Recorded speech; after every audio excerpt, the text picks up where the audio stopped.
Hi. Okay, so I'm waiting for some people to show up.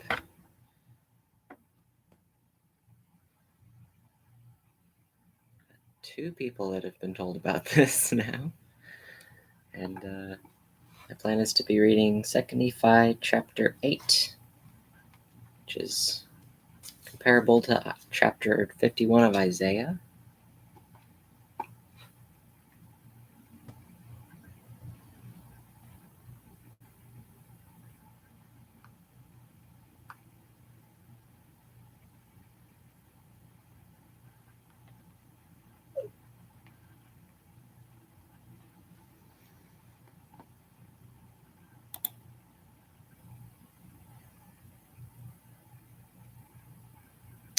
I'm actually only expecting one person to make it because I gave short notice to Pirate R. So we'll see.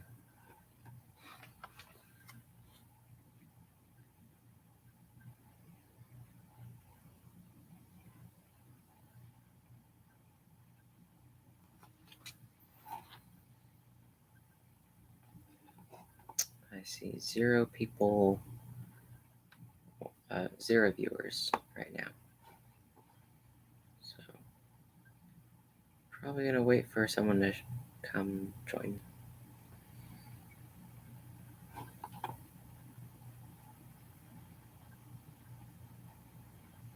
Well, we'll explore the interface.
Goal challenges finding the stream.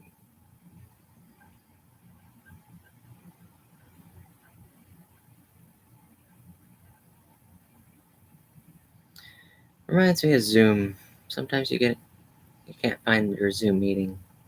So this is like it'd probably be easier if this were Zoom.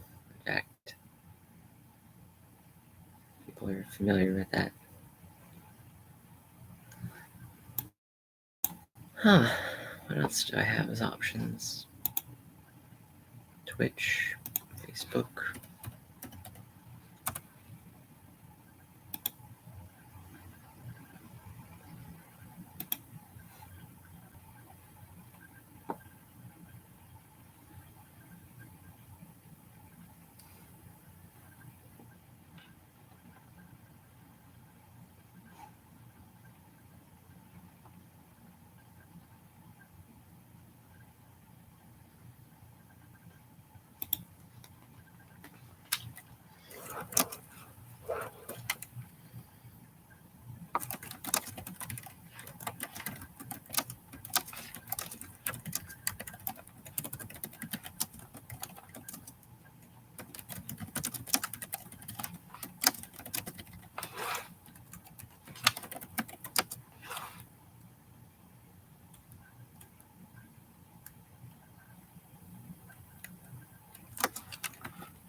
Still nobody.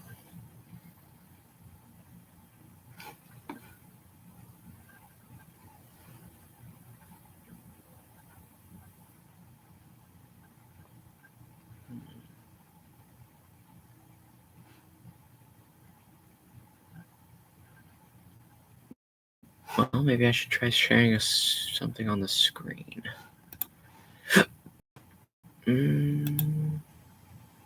Just pop it out into a separate tab. Window. Oh, the Book of Mormon.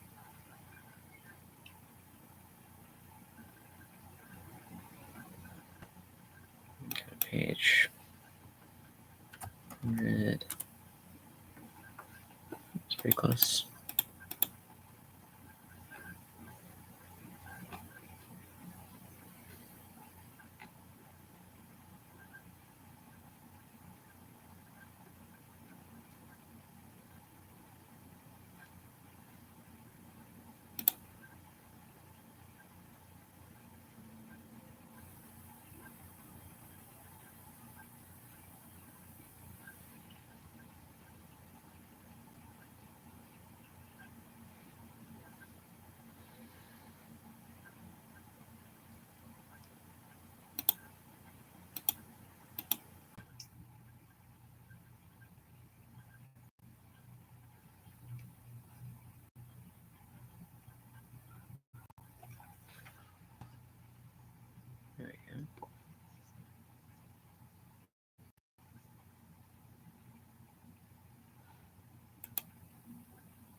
This is fun. Hope you're having fun.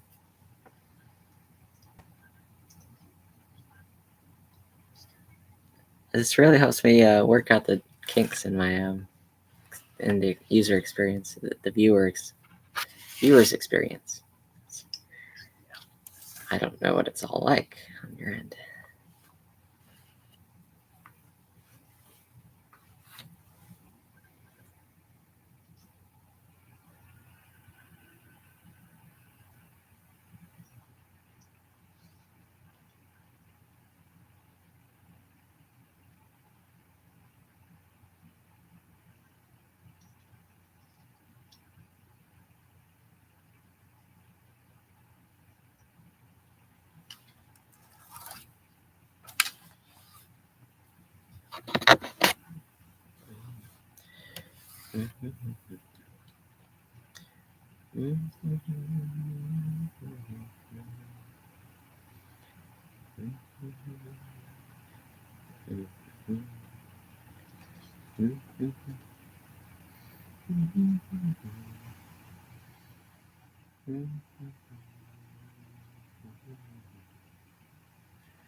Oh, okay.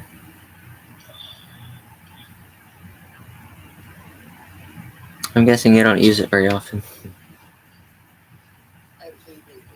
Mm-hmm. Mm-hmm.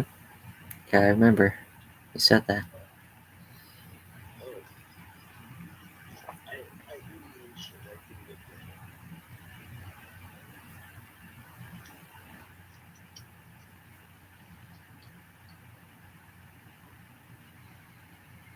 Hmm.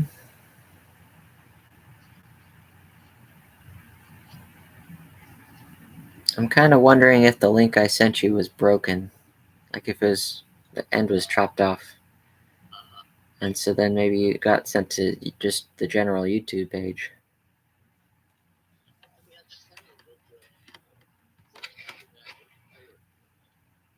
Yeah, well, it knows what you like to watch on YouTube, I think.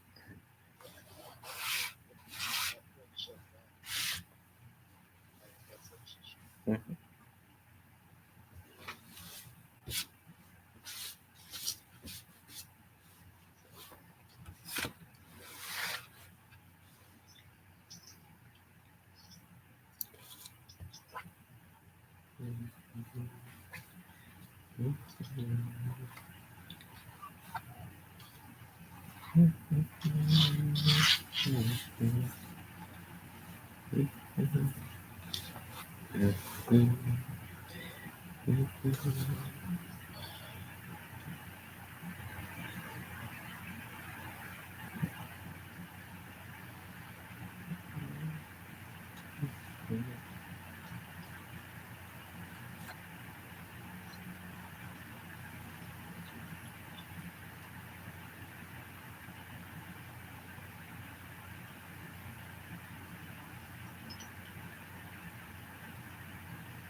Still having trouble?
So interesting. So fascinating.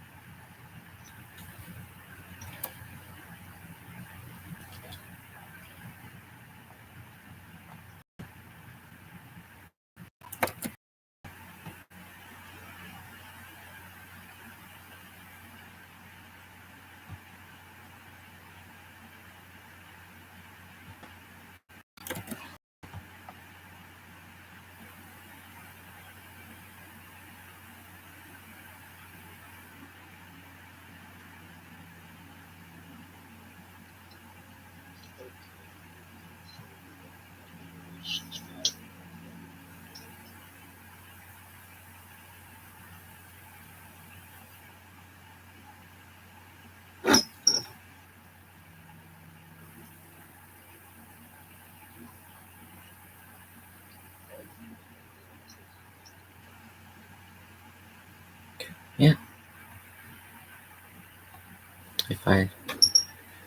If you join my stream and following the link and it leads to the right place, then I'll see one participant, one viewer.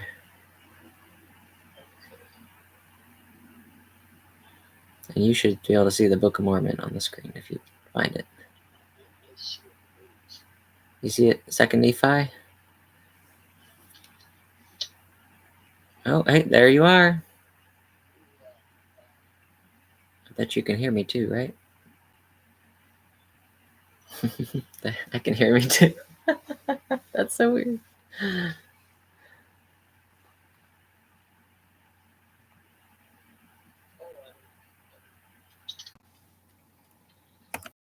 So back to the Book of Mormon page.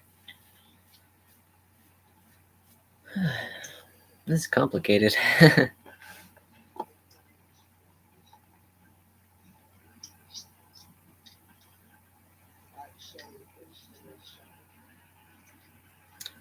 Well, I'm trying to get it to work.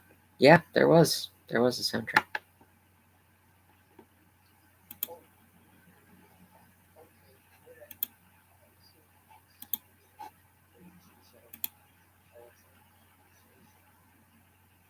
Sorry? What?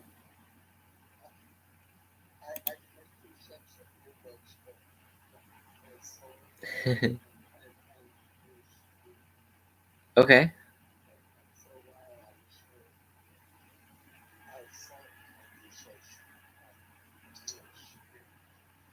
that makes sense.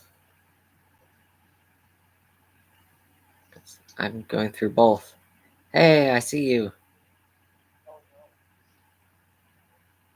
Not like literally. I don't see you, but I see that you are looking at me. Or the stream, that is. It says how many people are around to watch.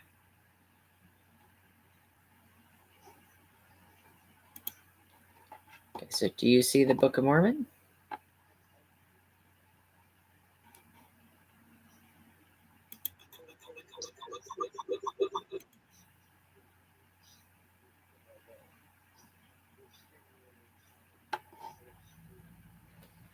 Good.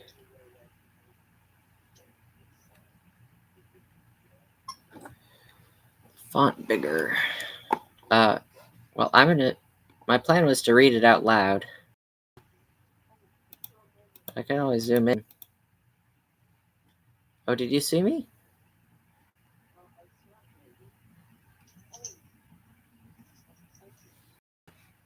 Right.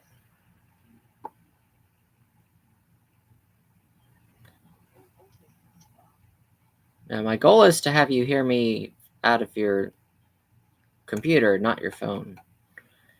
But right now, it's not working. Sure.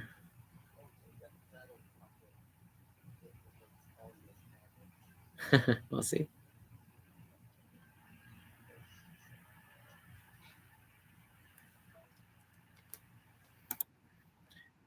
Okay, how are we? You probably won't communicate with me because it's not a two-way Zoom. It's just a one-way stream. But if you can hear me, that's good. And give me a thumbs up or something. Right now, I'm a little on time because we spent so long setting up. So I will read a few verses and then um, we can try to do it again later with more. But the reason I chose this chapter, 2 Nephi 8, was that I really like the verses here. So I might skip around. 2 Nephi chapter 8, which is similar to Isaiah chapter 51. And this is Jacob, Nephi brother, reading from Isaiah, which they had at the time, a long time ago. Hearken unto me, ye that follow after righteousness. Look unto the rock from whence ye are hewn, to the hole of the pit from whence ye are digged. Look unto Abraham your father, and unto Sarah she that bare you. For I called him alone, and blessed him. For the Lord shall come to Zion, he will comfort all her waste places, and he will make her wilderness like Eden, and her desert like the garden of the Lord. Joy and gladness shall be found therein, thanksgiving and the voice of melody.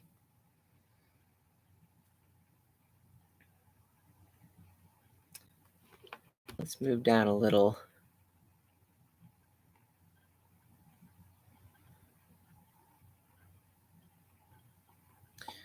So Isaiah likes to talk. Well, he writes poetry. This isn't just it's also poetry, and it's also prophecy. He's teaching the people what will happen in the future and what they ought to do in the present to prepare for it. So the people that he's speaking to are the children of Israel before Christ came, and he's talking to them about God and about the second coming of Jesus Christ. He might also talk about the first coming in some chapters. Isaiah understands what's going to happen because of his prophetic thing. And so he gives them this poetry to help them think about that. He says, look into the past. Remember where you came from. Abraham, your father, and Sarah, your mother. She that bore you. And that's where they came from. That's where all of Israel comes from. And everyone who is part of the covenant people, everyone who's promised to follow God, is also part of that connection with Abraham and Sarah. And so we look to our parents from long, long ago and find that love that God has for us through them. So then if we go on further, see if I can get to the next page here.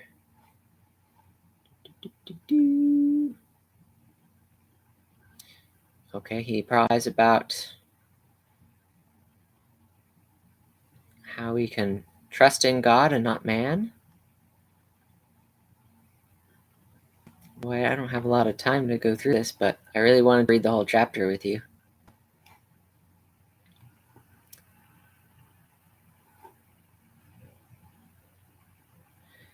Okay, let's read verses 12 and 13 here. I am he, yea, I am he that comfort you. Behold, who art thou, that thou shouldst be afraid of man, who shall die, and of the Son of Man, who shall be made like unto grass? And forgettest the Lord thy Maker, stretched forth the heavens, and laid the foundations of the earth, and hast feared continually every day, because of the fury of the oppressor, as if you were ready to destroy. And where is the fury of the oppressor? He says, I'm God. I've created everything around you. But why are you a man who's going to die? And why are you afraid of the oppressor? Now, this time, Israel had oppressors. They were in captivity in a way. I'm not sure all the details, but as I understand it, they had Babylonians and Assyrians that were around, who were troubling them and oppressing them. So they knew what it was like to be oppressed by other nations. And he's saying, where's the fury of the oppressor? Look around you and see, where is it? And they knew that they were in this bondage. But he's saying, I'm God. I can help you with this. You look around you, and you say, okay, if I'm oppressed, who am I being oppressed by? Is it man who's going to die? Or is it God? And he's saying, you have to be afraid of the things that could really hurt you, which are God. God is troubling you with your oppressors because you're not righteous yet. It's not man that's doing it. So, verse 14, the captive exile hasteneth, that he may be loosed, and that he should die in the pit, or that his bread should fail. But I am the Lord thy God, whose waves roared. The Lord of hosts is my name. And I have put my words in thy mouth, and have covered thee in the shadow of mine hand, that I may plant the heavens and lay the foundations of the earth, and say unto Zion, behold, thou art my people. So even when they're in danger and they're in trouble, God says, I'm going to protect you. I'll take care of you. Just have to look to me. I've put my words in thy mouth. And he's talking about prophecy. He's talking about Isaiah and how he's teaching the people through his words. And he says, I want to say unto Zion, thou art my people. And so we all have to stand up. Awake, awake, stand up, O Jerusalem, which hast drunk at the hand of the Lord the cup of his fury. Thou hast drunk in the dregs of the cup of trembling, wrung out. You're in trouble right now. God's giving you this cup to drink. It's really hard. But you have to look to God and look to Abraham. Look to the history of the church. Thou art my people, he says. Awake and awake and stand up. We have to stand up and remember who we are. Trust in God, who can never die, and who will never leave us alone. Because we can trust him forever. I say that in the name of Jesus Christ. I'm going to close it here, as it's been great to share this with you. Isaiah has some good words to speak to the history, the people of Israel and the history, and to us now and in our day. But it's been great to be with you, Karen, and anyone else who listens to this in the future. And